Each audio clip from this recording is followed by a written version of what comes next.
Oke, kamera, roll, action. Baik, kita berjumpa lagi di podcast media Suara Palu bersama saya Roni Sandi. Dan kali ini kita akan membahas terkait dengan penanganan kasus narkoba di Kota Palu. Ya, informasinya yang kami dapatkan, Palu ini sekarang darurat narkoba. Nah, nanti kami akan konfirmasi ke yang bersangkutan yang lebih berkompeten. Dan sudah hadir di studio Bapak Kepala BNN Kota Palu, Bapak Baharudin, yang pada sore hari ini meluangkan waktu untuk hadir di studio kami. Assalamualaikum Pak, apa kabar? Waalaikumsalam warahmatullahi wabarakatuh. Luar biasa Pak. Nah, mungkin sahabat podcast belum mengetahui Bapak Baharudin ini, mungkin saya lebih jelaskan lagi. Latar belakang Bapak ini adalah dari kepolisian, AKBP Dr. Randus Haji Baharudin SE MSI, betul Pak ya? Betul. Apa kabar nih Pak? Saya Alhamdulillah. puasa di hari ke berapa? Kedua. Ya? Masih semangat Pak ya? Masih semangat. Luar biasa. Iya Pak. Nah, Bapak punya wilayah ini di Kota Palu adalah wilayah yang terluas untuk penanganan dalam kasus penanganan narkoba di khususnya kita di Kota Palu. Dan sepanjang 2023 mungkin Bapak punya data sampai di 2024 awal ini sudah berapa penanganan kasus yang ditangani oleh BNN Kota Palu, Pak? Baik, terima kasih. Jadi pendekatan yang dilakukan oleh BNN dalam rangka menekan angka prevalensi penyalahgunaan narkoba ada 4. Yang pertama yaitu soft power approach. Soft power approach ini adalah pencegahan, pemberdayaan, dan rehabilitasi atau biasa dikenal dengan pendekatan humanis. Oke. Kemudian yang kedua yaitu pendekatan hard power approach atau pendekatan penegakan hukum sesuai dengan Undang-Undang 35 2009 dan Undang-Undang Nomor 8 2010 tentang tindak pidana pencucian uang. Oke. Kemudian pendekatan ketiga yaitu smart power approach. Smart power approach ini ya salah satunya pendekatan media. Oke. Karena sekarang hampir seluruh elemen masyarakat menggunakan media. Oke. Oleh sebab itu lewat podcast, lewat media-media online dan lain sebagainya, ini sangat efektif untuk sosialisasi P4G. Oke. Kemudian yang keempat pendekatan kooperasi atau kerjasama. BNN sadar betul bahwa untuk menyelesaikan narkoba tidak akan sanggup diselesaikan oleh sendiri. Sehingga membutuhkan kerjasama sinergitas dengan OPD terkait, dengan seluruh komponen masyarakat, untuk bagaimana minimal di dalam keluarga sendiri tidak menyalahgunakan narkoba. Kemudian kendala kita dalam pendekatan soft power approach, khususnya rehabilitasi. Apa yang disampaikan tadi bahwa memang masih banyak masyarakat kita yang masih enggan, masih malu untuk melaporkan diri untuk keluarganya direhab. Mungkin mereka merasa bahwa tokoh masyarakat, tokoh agama, ataupun tokoh-tokoh lain sehingga mereka malu untuk melaporkan. Padahal di Undang-Undang 35 2009 dijamin apabila melaporkan diri maka tidak diproses hukum. Oke. Pendekatan yang dikedepankan oleh BNN Kota Palu dari sekian pendekatan tadi, yang nomor 1 itu adalah pendekatan soft power approach. Pendekatan penegakan hukum itu nomor kesekian, nomor terakhir. Bila perlu, jangan sampai ada yang dihukum. Karena ketika melakukan pendekatan penegakan hukum, pasti banyak korban. Contoh misalnya, kepala keluarga ditahan atau ditangkap, pasti yang menderita adalah istri dan anaknya. Oleh sebab itu, pendekatan yang kami kedepankan adalah soft power approach, yaitu pencegahan, pemberdayaan, dan rehabilitasi. Pencegahan ini melalui sosialisasi, edukasi, dan lain sebagainya. Pemberdayaan mengikut sertakan seluruh komponen masyarakat untuk ikut ambil bagian sesuai dengan kapasitas dan kapabilitas mereka. Kemudian rehabilitasi, tentunya kami di BNN Kota Palu, selain kami di BNN Kota Palu ada 7 IPWL sebenarnya yang melayani pasien rehabilitasi, yaitu klinik BNN Provinsi Sulawesi Tengah, klinik BNN Kota Palu, klinik Rumah Sakit Anu Tapura, kemudian klinik Undata, kemudian klinik Madani, kemudian Rumah Sakit Bayangkara dan Bidokes. Ada 7. Tetapi dari 7 ini yang operasional hanya 2, yaitu klinik BNN Provinsi Sulawesi Tengah dan klinik BNN Kota Palu. Sehingga dengan masifnya upaya-upaya kita untuk mensosialisasikan kepada masyarakat untuk lapor diri, kami bekerja sama dengan Rumah Sakit Anu Tapura untuk membuka klinik. Nah, alhamdulillah sekarang Rumah Sakit Anu Tapura sudah punya klinik, namanya kliniknya itu Sangu 47. Sangu 47 untuk melayani pasien rehabilitasi. Alhamdulillah di bulan Oktober kemarin Rumah Sakit Anutapura sudah mendapatkan izin operasional dari Kemenkes untuk layanan rawat inap. Selama ini rawat inap kita rata-rata kita kirim ke Tanah Merah Samarinda dan Badoka Makassar. Mudah-mudahan Rumah Sakit Anutapura dengan mempersiapkan diri untuk melayani pasien rehab tidak perlu lagi jauh-jauh kita, cukup di Rumah Sakit Anutapura. Kenapa kita dorong Rumah Sakit Anutapura? Karena masyarakat masih punya image bahwa kalau melapor ke BNN itu masih Ya. tanda tanya. Oke. Padahal kita sudah sosialisasi bahwa sesuai Undang-Undang 35 kita tidak melakukan penghukuman, tetapi kita rehabilitasi. Nah, ini menarik nih Pak Bahrudin, bahwa kita di Kota Palu ini kan memiliki wilayah yang luas, ada Kecamatan Palu Timur, Bantikulore, Palu Selatan, Tatanga, Palu Barat, Palu Jadi, Palu Utara, dan Tabelia. Ya, Nah, dengan luasnya wilayah ini, tentu BNN Kota Palu sudah memetakan gitu. Ada titik-titik yang disebut juga kampung narkoba. ya, atau daerah rawan. Daerah rawan lah seperti itu. Nah, di daerah-daerah rawan di Kota Palu ini, upaya apa yang dilakukan BNN ini untuk supaya nanti di wilayah itu tidak menjadi sesuatu yang semakin masif penggunaan narkoba dan peredarannya? Sudah ada upaya yang dilakukan? Ya, baik. Jadi berdasarkan hasil penelitian yang dirilis oleh LIPI bekerja sama dengan BNN di tahun 2019 menempatkan Sulawesi Tengah urutan ke-5 nasional. Dari 13 kabupaten kota yang ada di Sulawesi Tengah, Kota Palu lah yang paling rawan. Ada 6 daerah rawan yang sebagaimana disebutkan tadi yang ada di Kota Palu. Itu memang pendekatannya harus kolaboratif antara soft dan hard. Karena ketika kita masuk di daerah rawan seperti itu, kalau kita membawa program soft, itu mereka tidak akan dengar. Jadi cara kita harus pendekatan hard power approach. Di sisi lain, kendala kita bahwa BNN Kota Palu, sebagaimana saya katakan tadi, pendekatan yang dikedepankan adalah soft. Hardnya itu kalau boleh tidak. Karena hard itu dilaksanakan oleh teman-teman di kepolisian dan di BNN provinsi. Sehingga pendekatan kita memang ya yang 3 tadi.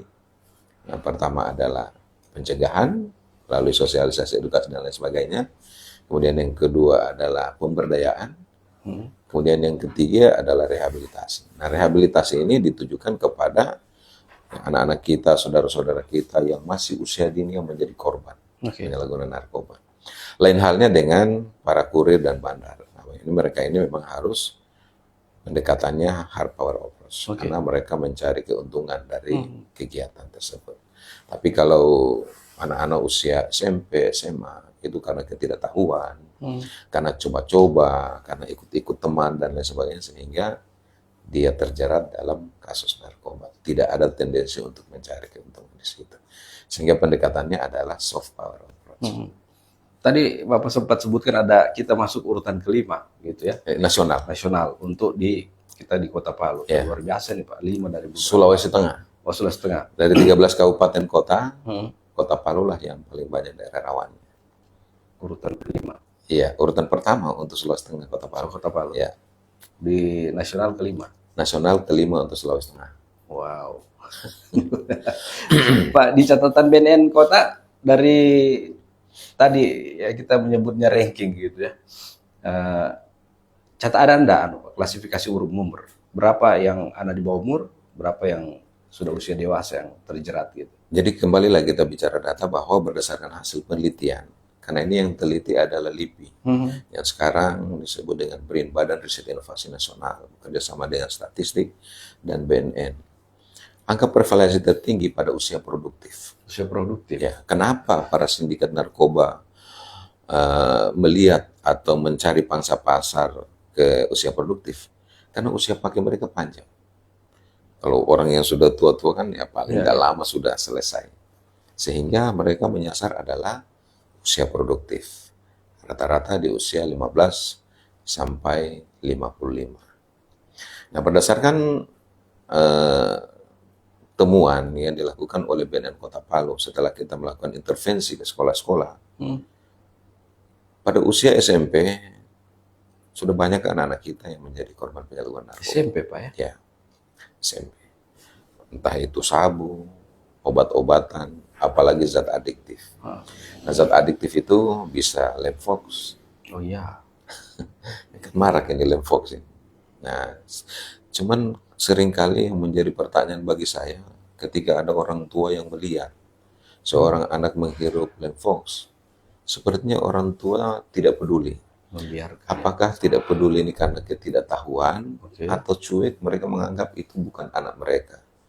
Padahal kalau kita biarkan, bisa saja nanti mengajak anak yang bersangkutan. Ya. Oleh sebab itu memang kita harus bergandengan tangan untuk menyuarakan war on drug, perang terhadap penyalahgunaan narkoba. Nah tadi di anak-anak usia produktif ini ada usia 15 tahun SMP begitu Pak. Adakah hasil semacam interogasi atau pendekatan dari korban-korban mereka, kita sebut korban karena masih anak di usia dini, apa yang menyebabkan mereka mau mengikuti anjuran atau dibujuk lah seperti itu mau menggunakan itu Pak? Kalau dasar penjelasan mereka apa itu? Pengakuannya? Jadi yang pertama itu coba-coba. Oke. Karena memang di usia-usia itu rentan sekali rasa ingin tahu anak itu tinggi. Sehingga ketika tidak dilakukan pendampingan, maka mereka akan mencoba segala sesuatu yang ada di sekitarnya. Kemudian yang kedua, itu dibujuk. Bujuk rayu teman. Ada istilahnya bahwa kalau tidak isap, tidak keren. Nah ini mindsetnya kita harus rubah. Bahwa pendekatan kita sekarang, yang isap justru tidak keren. Lewat media sosial kita sampaikan itu, pendekatan kita kepada anak. Kemudian yang selanjutnya, ya karena lingkungan. Sebagaimana tadi kita bahas bahwa ada beberapa daerah rawan yang ada di Kota Palu ini. Ketika SMP berada di daerah rawan tersebut, maka sangat rentan anak-anak itu terpapar narkoba. Berdasarkan penelitian yang dirilis oleh LIPI, angka prevalensi kita di tahun 2022 meningkat 0,3%. Jadi prevalensi kita sekarang di Kota Palu itu 3,3%. Kalau kita kalikan dengan jumlah penduduk kita 385.000 sekian, maka hampir mencapai angka 10.000 angka prevalensi. Sementara yang memanfaatkan fasilitas rehabilitasi di BNN itu paling 200-300 orang. Jadi sangat kurang sekali. Kami ada kekhawatiran ketika yang 1.000 orang ini datang ke BNN semuanya minta rehab, kira-kira kita mau taruh di mana? Sehingga kami dengan pemerintah Kota Palu kerjasama dengan Rumah Sakit Anu Tapura mendorong Rumah Sakit Anu Tapura untuk membuka layanan rehabilitasi. Nah, IPWL kita aktifkan kembali. Nah, ini juga yang menarik sebenarnya Pak. Tadi Bapak sebutkan ada di BNN sudah bekerjasama dengan Anu Tapura, kemudian ada di BNN juga untuk rehab. Tapi hanya sekitar 200 orang. Gitu. Iya, yang memanfaatkan itu sangat sedikit. Itu kenapa Pak ya? Maksudnya orang tidak mau direhab, malu kah? Atau? Malu. Malu karena stigma bahwa penyalahgunaan narkoba itu adalah pelaku kejahatan. Itu stigma yang melekat di masyarakat. Sehingga kami dorong Rumah Sakit Anu Tapura untuk membuka layanan rehab. Paling tidak ketika mereka ke rumah sakit kan image di masyarakat bahwa oh dia berobat. Tetapi itu pun tidak dimanfaatkan. Jadi upaya-upaya kita, pendekatan-pendekatan kita, sosialisasi kita dengan masyarakat ya belum dimanfaatkan dengan maksimal. Nah, paling tidak selama saya kurang lebih 3 tahun di BNN Kota Palu dibandingkan awal saya masuk memang sudah ada perubahan yang signifikan. Tetapi saya berharap sebenarnya 1.000 korban penyalahguna itu berbondong-bondong datang minta untuk direhab. Karena untuk memutus mata rantai narkotika, selain memutus jaringan, barang yang masuk, ini kan narkotika ini kan dari luar negeri.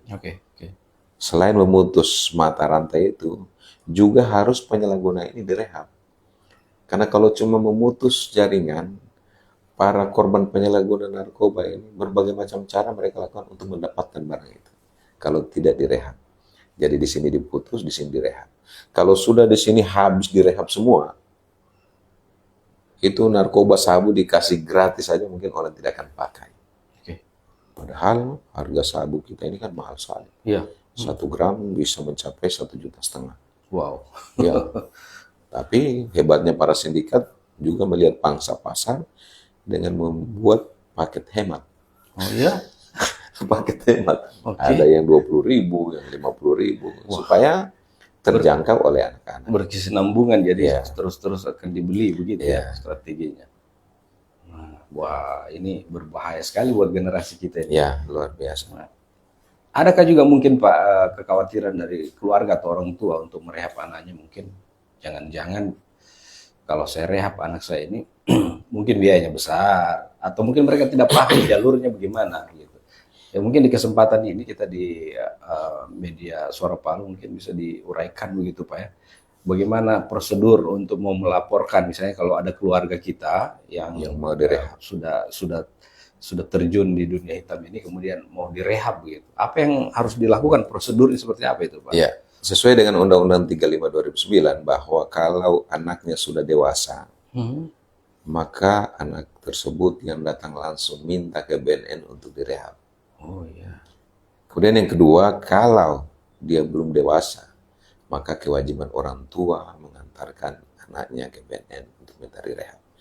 Terkait dengan kos atau anggaran, Oke. BNN Kota Palu sudah bekerja sama dengan Dinas Sosial, Oh, oke. Yesus. di mana pasien yang tidak mampu difasilitasi, dibiayai oleh pemerintah Kota Palu untuk pengantaran pasien ke balai rehab. Kemudian bagaimana setelah mereka berada di balai rehab? Setelah berada di balai rehab, semuanya ditanggung oleh negara, Ya. alias gratis, tidak dipungut biaya.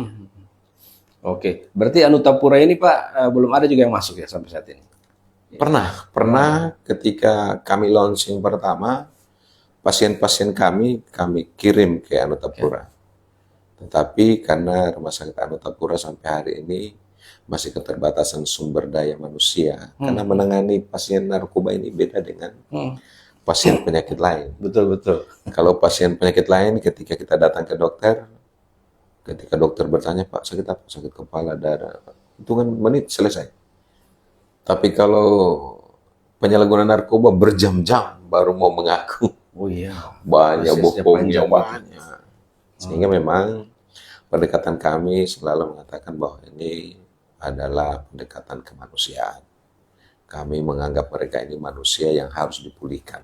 Negara harus hadir di sana, tidak boleh. Baik. Luar biasa nih Pak. Ya, Kerja-kerja Bapak ini kerja-kerja yang harusnya mendapat apresiasi begitu ya. Dan pahalanya pasti lebih besar. amin. Insya Allah. Baik Pak, kita sudah di penghujung ini Pak. Seperti biasa kami di podcast Media Suara Palu ada semacam closing gitu ya. Yang penyampaian mungkin ke publik kita di masyarakat Kota Palu. Apa yang Bapak mau stressing gitu, khususnya kita di Kota Palu dalam penanganan narkoba, silakan. Baik. Jadi yang pertama, tolong bila anaknya terpapar narkoba, jangan malu untuk melaporkan diri. Dijamin undang-undang yang bersangkutan tidak dipenjarakan, tetapi direhabilitasi. Bagaimana proses rehabilitasi? Proses rehabilitasi itu di asesmen dulu. Ada asesmen medis, ada asesmen hukum. Tetapi kalau dia datang sendiri, itu tidak di asesmen hukum, cuma di asesmen medis. Kemudian yang kedua, jangan malu melaporkan. Ya, baik keluarga yang terpapar, atau mungkin ada di sekitar lingkungan kita berada yang terindikasi dia sebagai bandar. Oke. Laporkan. Karena dengan laporan kita maka membantu teman-teman aparat untuk menegakkan hukum terhadap yang bersangkutan. Kemudian yang ketiga, tentunya kita berharap kita semua harus bergandengan tangan. BNN tidak akan mampu menyelesaikan masalah narkoba di Kota Palu tanpa ada dukungan seluruh elemen masyarakat, siapapun dia. Karena masyarakat itu adalah kekuatan yang luar biasa untuk menyelesaikan masalah narkoba di Kota Palu. Terima kasih. Baik sekali nih Bapak AKBP Dr. Andus Haji Bahrudin SMSI Kepala BNN Kota Palu. Terima kasih waktunya Terima Pak kasih. telah menghadiri undangan kami di podcast Media Suara Palu. Sahabat podcast, jika Anda ingin suara Anda didengar, tempatnya di podcast Media Suara Palu. Bersama saya Roni Sandi, kita akan berjumpa lagi dengan narasumber lain. Assalamualaikum, sampai baku dapat lagi. Terima kasih Pak. Wih, luar biasa.